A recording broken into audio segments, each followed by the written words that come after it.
Hello, everybody. Welcome to another episode of Spring Fever. Shout Nakosa on the Twitch chat. As always, it is me, XFL Jim. Yes, we are here to talk CFL Week 12. But before we talk Week 12, of course, we have to take a look back at the week that was Week 11. For the UFL preseason dudes and whatnot, obviously follow James Larson. Obviously, I'm going to talk that after the preseason is done. But before we get into anything else, I do have to let you guys know that Spring Fever is brought to you by none other than Royal Retros. Royal Retros, they have the best merch in the game. Let me tell you. There's no more Birmingham Stallions. There's no more Houston Gamblers. There's no more Michigan Panthers. Well, Royal Retros there is, damn it. Royal Retros has all your merch, gear, everything. AF1, USFL, ABA, CFL America. Royal Retros has what you want. Hats, shirts, hoodies, merchandise, jerseys. They have it all at Royal Retros. Go there now. Use promo code SPRINGFEVER, all one word, all caps, for 10% off at checkout, baby. Tell them Jim sent ya.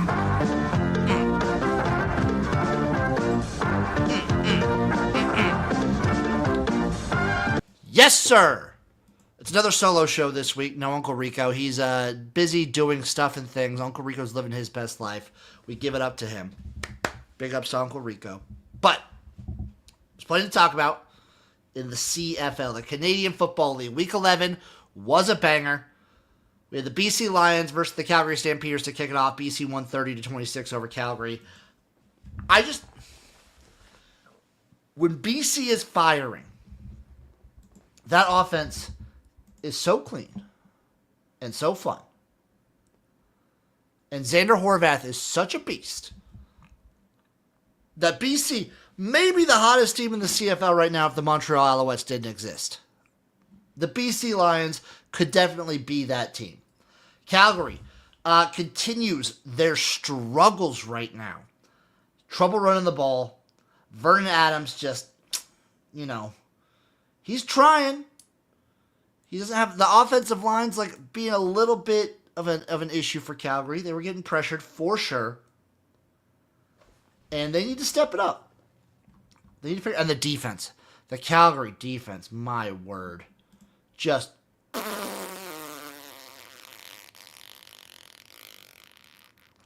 I don't know how you could fully trust in the Stampeders this whole season with what they are showing you on defense.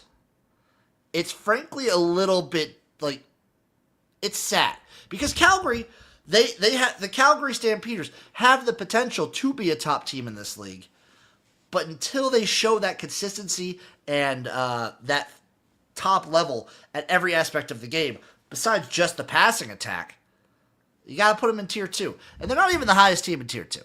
So, Calgary, that's where you are. That's where you'll stay. That's where you belong. Friday, another banger. Ottawa, Winnipeg. If you remember the last time these teams played, Ottawa took them to overtime. Lost a narrow one. Well, guess what happened again?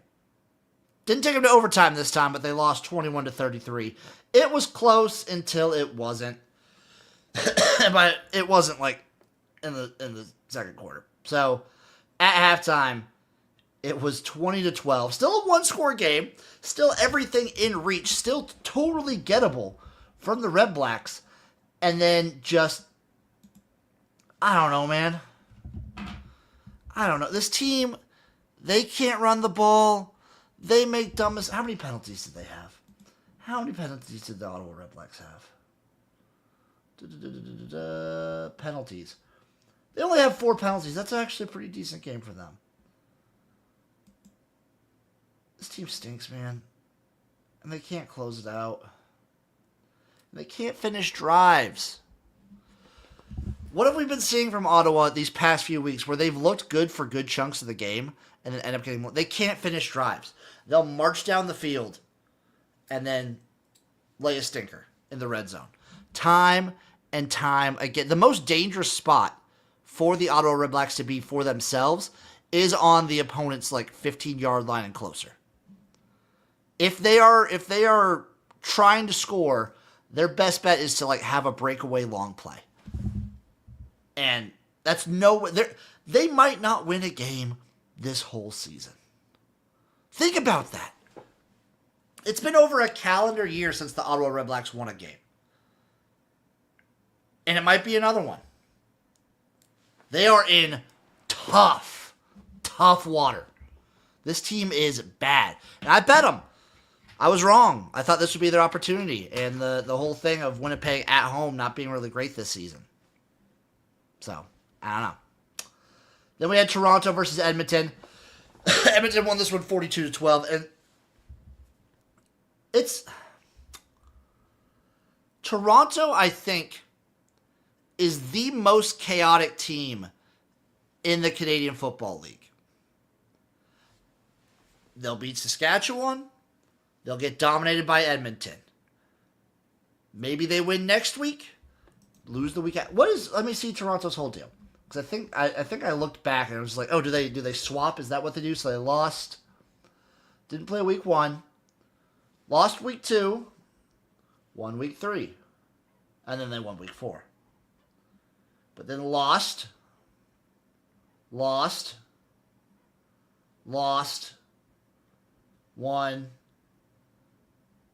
Didn't play. Resets. Win. Loss. I don't know, man. I don't know. They don't have a pattern for it. But I do believe they are the most chaotic team. On any given day, the Toronto Argonauts could lose to any team in this league and beat any team in this league. It's absolutely insane what this team does. Two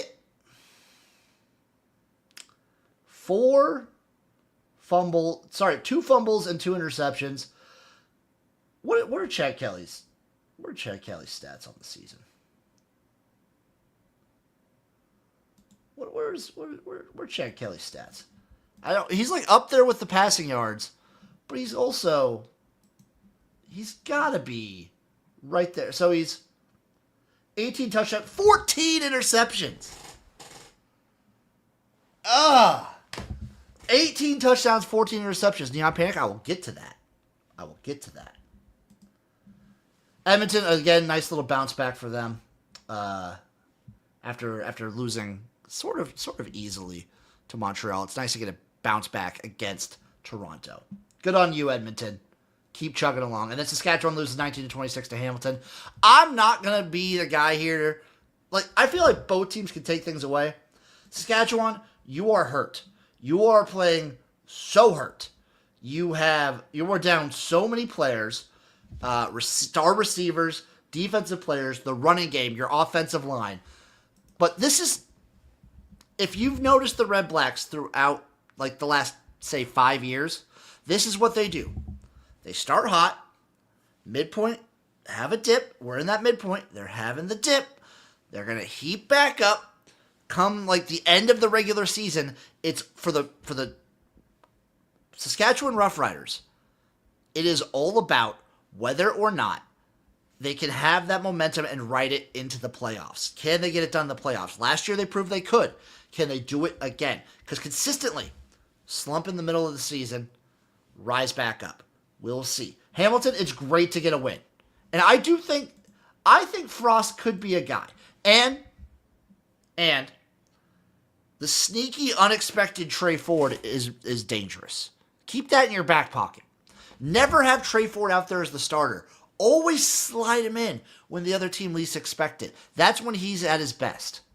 So, right now, in the standings, we have Edmonton, Saskatchewan, Winnipeg, BC, Calgary.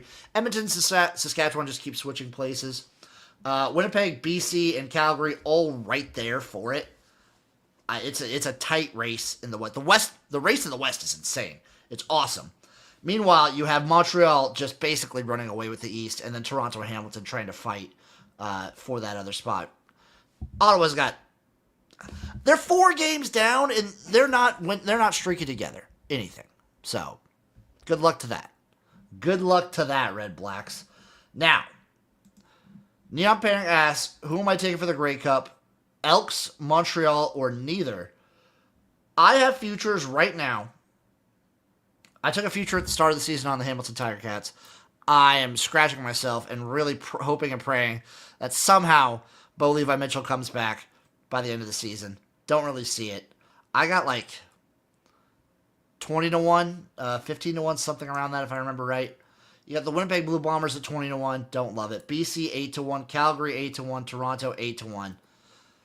We're seeing the tiers right here. And according to the sports books, Winnipeg is closer tier-wise to Hamilton and Ottawa than they are to BC, Calgary, and Toronto, which should tell you something. Saskatchewan 4-1, Montreal plus 180, Edmonton also 4-1. If you're it depends what you want me to say. Who do I think is going to win the Grey Cup? Right now, you have to say Montreal. I think obviously Saskatchewan, if they get healthy, has a chance. Edmonton has a chance.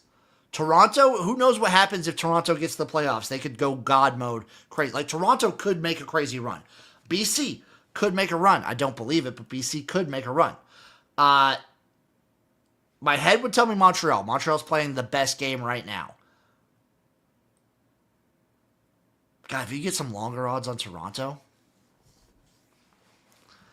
I might sprinkle a little bit on the Argos. They're crazy. They're crazy. Anything can happen. Anything can happen with the Toronto Argonauts, huh? Anything can happen. Anyone else have any takes? Anyone out there have takes on week 11? We're basically at the halfway point, folks. And your halfway winner is Montreal. They've dropped 1 game to the Elks early on in the season. 1, 2, 3, 4, 5. Wait, one sec. We've got 1, 2, 3, 4, 5, 6, 7, 8, 9, 10. 10 more weeks to go. After this week, it's single-digit weeks, folks, until the season, regular season, I should say, is over. So hold on for dear life, because it'll be over just like that. Now, moving on to week 12 of the Canadian Football League. Game number 1, we have the Ottawa Redblacks taking on the Montreal Alouettes. Alouettes 13.5-point favorites there at home. Total 62.5 with plus 575 on the money line for Ottawa. And I took Ottawa last week. They burned me. I don't even think they covered the spread. 13.5 is a lot of points. Probably going to bet Montreal live. 62.5 is the total. Almost want to take the over. Did Ottawa keep it close at half even against Winnipeg, if I remember right? I don't even think they did that. No, because Winnipeg scored. Yeah, they scored 20 in the second quarter. Oh, gosh. Elks defense best in the league. I think that will be enough to get them to the final at least. Hey, defense will carry them. Defense will carry them a long way, and they still have a strong running game, even if some teams know how to shut them down. And Cody Fajardo, we know, can go clutch God mode. Like, Edmonton definitely could. Easily. Very, very easily. Ottawa, 13.5 points. Ottawa, Montreal. What did I say? I think I said it on my my rankings show earlier this week. That when all is lost and you have the least amount of hope in the Ottawa Redblacks, that is when they will shine like a beacon and surprise you. Actually, I might bet them week 15. That being said, I cannot abide. I will be betting the Montreal Alouettes minus 13.5. I will be betting the under 62.5 as well. 13.5 is so many points, but like Montreal could easily pull away here. This could be a game where it's just like it's a game for a little bit, and then Montreal just like Ottawa just makes too many mistakes and they fall apart. That's very easily what could happen. I just maybe Jake Mayer over 2 interceptions. He's actually, I mean, he hasn't looked great, but he hasn't looked terrible these last few games. He's never going to be the reason why they win, but there's so many different reasons why they lose. He's one of many, many, many different reasons. Game number 2, the Winnipeg Blue Bombers taking on the Edmonton Elks. The Elks are 6-point favorites at home, plus 200 on the money line. Total is 59.5. Go back in time like 2 to 3 years and show people this spread and these standings, and they'll call you batshit insane. Edmonton is the much better team. Their defense is stellar. This is the lowest total of the week, and I think we might... I think Edmonton might throw it on them. I really think Edmonton's going to be able to throw on Winnipeg. I do not respect this Winnipeg defense, and that's a sad thing to say. I'm going to bet... Ooh. You could bet Cody Fajardo over 2.5 passing touchdowns at 2.5. You think he gets 3 passing touchdowns? Do you think Cody Fajardo can get 3 passing touchdowns?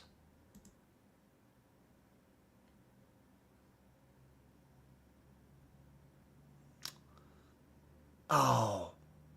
Edmonton's team total is 33.5. I'm going to take Edmonton team total over 33.5. That's what we're going to do. Edmonton team total over 33.5. And then I will also take Brendan O'Leary Orange anytime touchdown score plus 145. Boom. Boom. And Austin Mack we trust. Also yes. Also very much yes. Winnipeg's just been like, That offensive line is trash. Like, Zachy boy better watch out. Zach Collaros better watch out. Because Edmonton's going to be sending heat and attacking his ass. And again, we will be live streaming both these games this week, Thursday and Friday. So go ahead, finish, tune in. Nakosa, did I finish the wheel? Yes, I did. Yes, I did. We have a whole set of 38 rules for the wheel. I wish I could show it off. Will my camera actually work? Extra camera? No, it won't. You just have to tune in tomorrow evening, to find out. Next up, baby, Saturday. By the way, I'm taking the under in Edmonton, Winnipeg. Under 59.5. Oh, no, we're Edmonton team total over, and I'm going to take... 6 is a decent amount of points. I kind of want to take Winnipeg plus 6. Especially after that giant Edmonton win. This is a classic, like, trip-up game. Edmonton team total over 33.5. Over 59.5. Winnipeg plus 6. Boom. Boom. Boom. Next up, baby. Saturday. Love this game. Love it. Hamilton versus Toronto. You know there's bad blood there. The Argonauts are 4.5-point favorites here. Total is set at 61.5 plus 185 on the money line for the Ticats. I really wish Hamilton didn't win last week because then I'd love to take them in this matchup. This has Toronto written all over it. Toronto gets decimated by Edmonton. Hamilton beats Saskatchewan, albeit an injured Saskatchewan, but still. Hamilton, not going to be able to run the ball against Toronto. Probably doesn't matter. New quarterback versus the Argos. That front's going to go after him. Give me the Argos minus 4.5. Give me under 61.5 points. I think Toronto bounces back here. Even if Chad Kelly throws a bajillion interceptions, I think Toronto is the better team. I will get cheeky with it, same way I do with every Toronto game. Give me... Where's my boy? Where's my man? Let me get him. I'm getting him right here. Oh, come on. Janarian Grant, anytime touchdown, plus 400. Let it happen. It's just fun to do. Imagine he breaks one, too. Imagine he just absolutely breaks one. First touchdown for Janarian Grant. Start the game, plus 2,500. I'm not saying bet that, but imagine he does. That would be awesome. I think it's going to be a good game, though. But Toronto, this is the opportunity. This is where Hamilton's emotionally, this is where the Argonauts emotionally crush the Tigercats. And I feel like it's going to happen. So, book it. Toronto minus 4.5. Under 61.5 points. And finally, Sunday. The rare Sunday game in the CFL. I think I talked about this last week or a couple weeks ago. That the CFL should do more Sunday games, more standalone games where, spread it out. You have a game Thursday, Friday, Saturday, Sunday. It's awesome. Each team gets a chance to shine. We have the Saskatchewan Roughriders versus the BC Lions, who are 1.5-point favorites at home, the Lions are. Plus 114 on the money line for Saskatchewan. Total is set at 63.5. Saskatchewan still coming in hurt, coming in banged up. This is the point that I like. BC is red hot. They're coming back home. 63.5 total is with a team as banged up as Saskatchewan. And BC's front has shown some fire.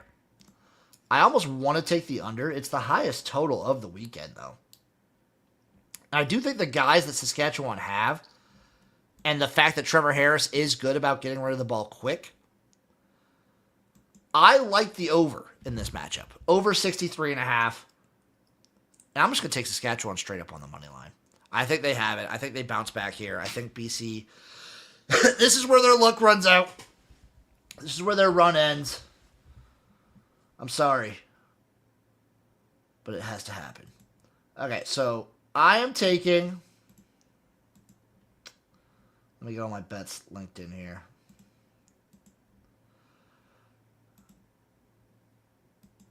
I am taking the Montreal Alouettes minus 13.5 versus Ottawa.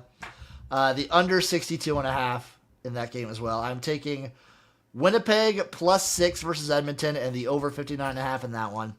I am taking the Toronto Argonauts minus 4.5 and under 61.5 in that matchup. Actually, no, over 61. Let's get it over 61.5. It's going to be crazy. It's going to be a dumb, crazy game that Toronto will pull away and rip Hamilton's hearts out. And I'm taking over 63.5 for Saskatchewan, BC, and the Roughriders on the money line. It's great to be a fan of the CFL. It's great to be alive. What games are you guys looking forward to? Because this is the last, I think this is the last Thursday week. This is the last Thursday week, and next week is the last Sunday week. Was my over-under in the Montreal game. I'm clocking it right now. 62.5 is what it's sitting at right now, Tipa. And I'm on the under. I'm on Montreal. I also did, I had a get-right parlay for my hashtag Garage Certified Bets, where I just took all the money lines, and let me see what that would pay out right now. It was only, plus 250 or whatever, but let's see what it pays out right now. Which I'm taking Montreal, Edmonton, Toronto, and Saskatchewan as a parlay. I don't want a round robin. We're not teasers. Oh, I saw the over. Plus 386. Plus 386. Oh, Tipa, everyone should be looking forward to the Toronto-Hamilton game. Everyone should be looking forward to the Toronto-Hamilton game. It's going to be, I think that might be game of the weekend just for pure stupidity and craziness. I'm kind of looking forward to Winnipeg-Edmonton. I think Winnipeg, for a point, I think Winnipeg can keep it close. I'm going to take Bombers plus 6. But I think Elks win.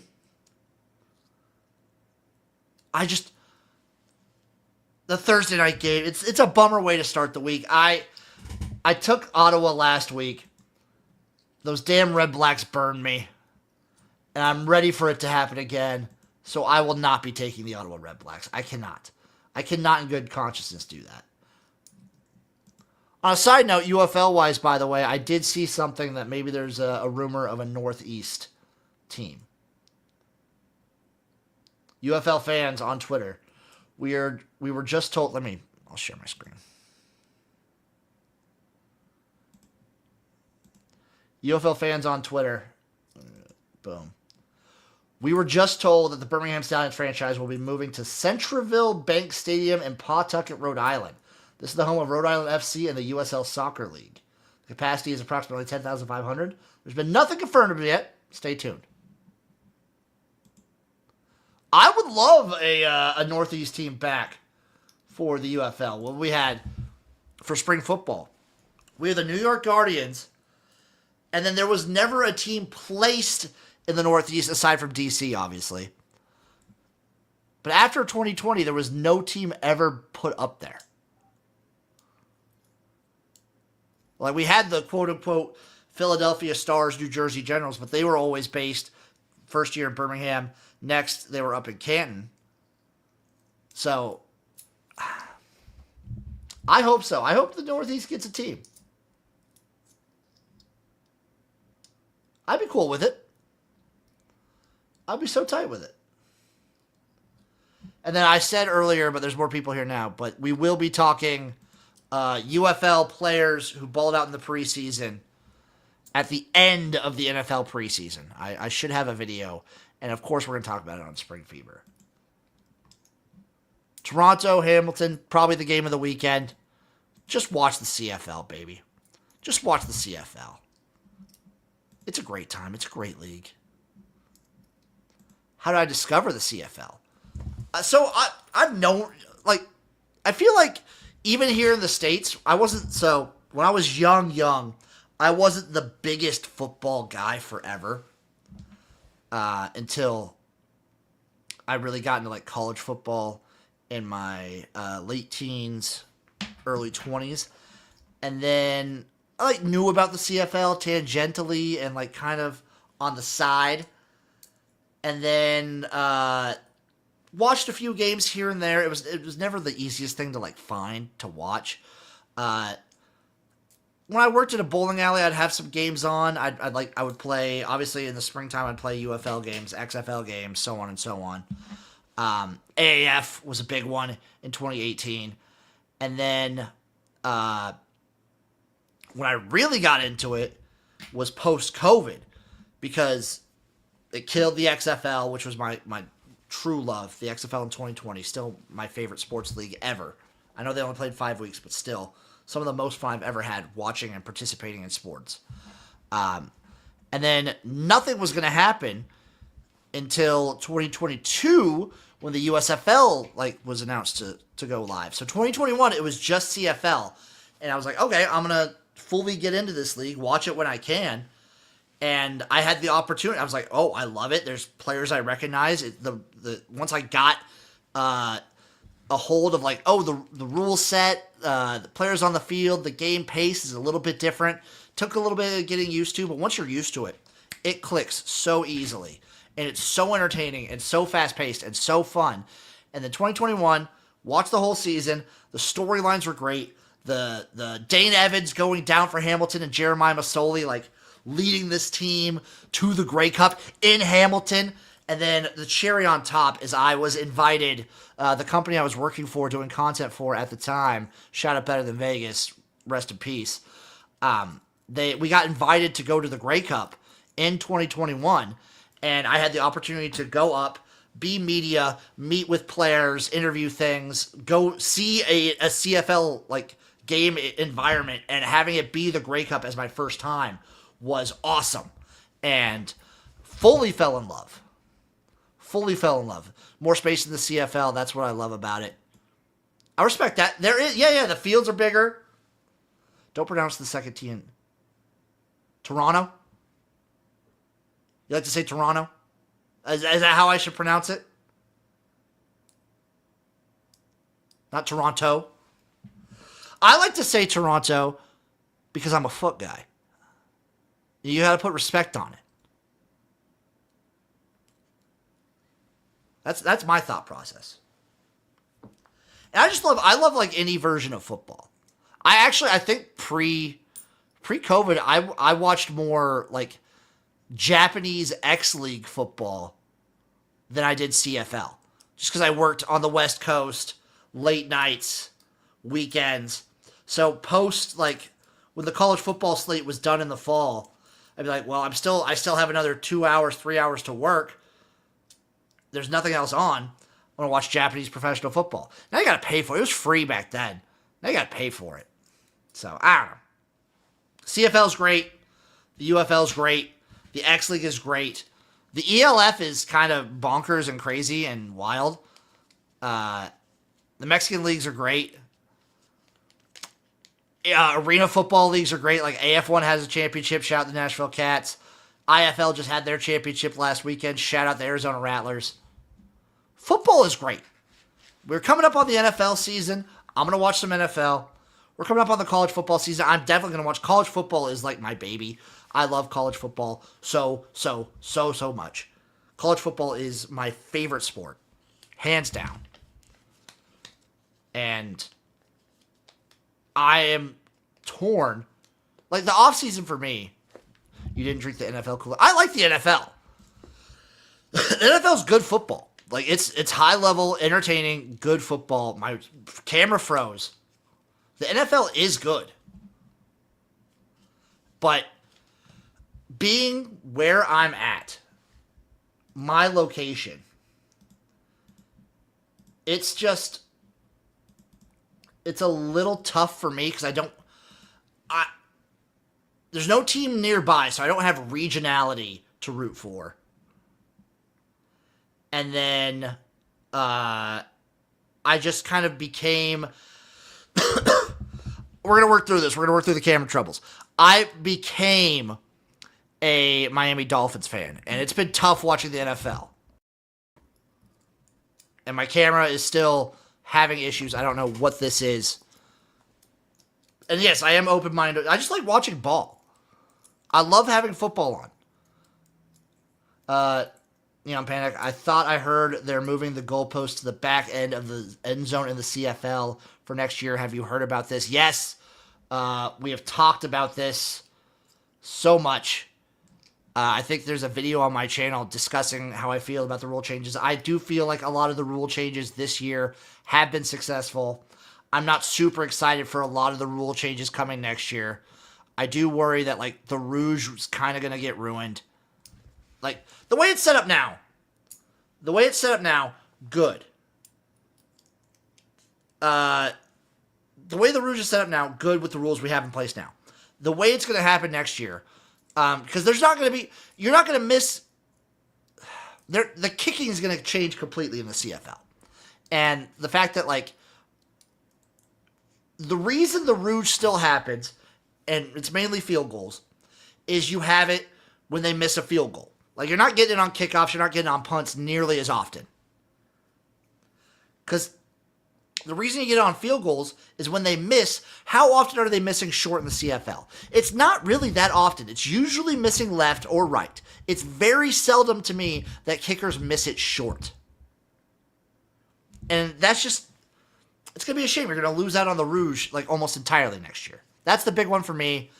Moving the end zones back. I like the end zones there. I like that they pose a threat. I like that they're like an extra defenseman. It's kind of fun. It's a little bit goofy. But this is me personally. I don't know how the players feel about it. Me personally, I like them in front. But we'll have to see how next year... We'll have to see how next year is. I've tried my best to avoid, like, rules talk and getting in the middle of the arguments and just embracing the year that it is. Because this year of the CFL has been so damn entertaining and so fun and such good football, especially offensively. But even, like, Edmonton, the defensive fronts for, like, BC, Toronto, just the level of play right now is awesome and stellar if you're not an Ottawa Redblacks fan. And that's what it's about. I might, maybe sometime, maybe on like a Not Spring Fever stream or something. Or maybe when Uncle Rico's back, we can ask him. We can ask, like, what got you into, like, spring football and, like, the CFL, UFL. Because I'm not going to call it alternative football. I've heard people use that. Minor league football pisses me off to no end. But what got you into, like, different non-NFL football? Coming up on the all-time model. They're going to get it. They're going to get it. It's going to be tough. Any other questions before about the CFL, Week 12, going forward, anything like that, before we get out of here? I'm gonna go suck down a popsicle. That's what I'm gonna do. Just as an aside, by the way, just an aside, are all the Louisville Kings players just gonna be like selected for the NFL?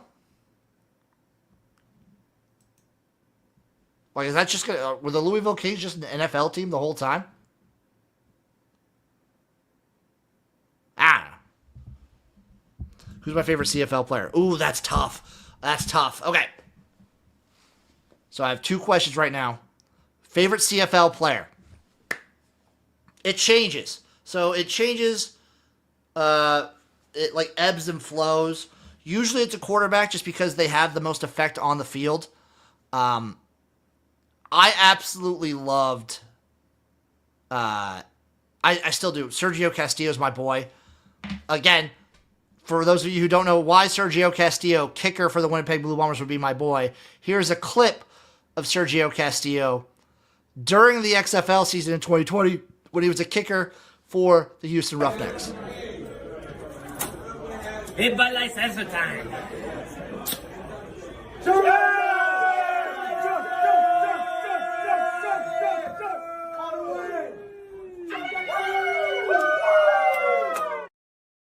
How can you not love that? How can you not love that?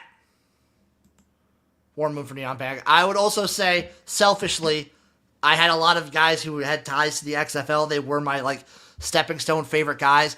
I was always a champion for Taylor Cornelius. I will always stand for Taylor Cornelius. Cody Fajardo is my favorite player. Right now, Cody Fajardo is my favorite player. I love the guy. It's him, and then it's Tommy Stevens, and then it's probably Oliveira's up there. I've loved Schaefer Baker for a while, too. There's a lot of guys. I love Taylor Cornelius, though. God, I loved him. Would you take the president job for the Redblacks? No. I don't know how to fix this team. I don't know how to fix this organization. I am not an organizational guy. This is like, it's like people ask if I want to be like lead the XFL or UFL. Couldn't do it. Couldn't do it. What I can do is say thank you to everyone who watches. Thank you to everyone who listens. I love you. When Uncle Rico comes back, he'll love you. We'll be back next week to break down the CFL yet again. I'm XFL Jim. Go to Royal Retros, by the way. Promo code Spring Fever. All one word, all cash. For 10% off at Royal Retros. It's a great spot. Thank you all for watching. Appreciate you. Love you. We'll see you next week for some more Spring Fever. Stay hot. Stay hot.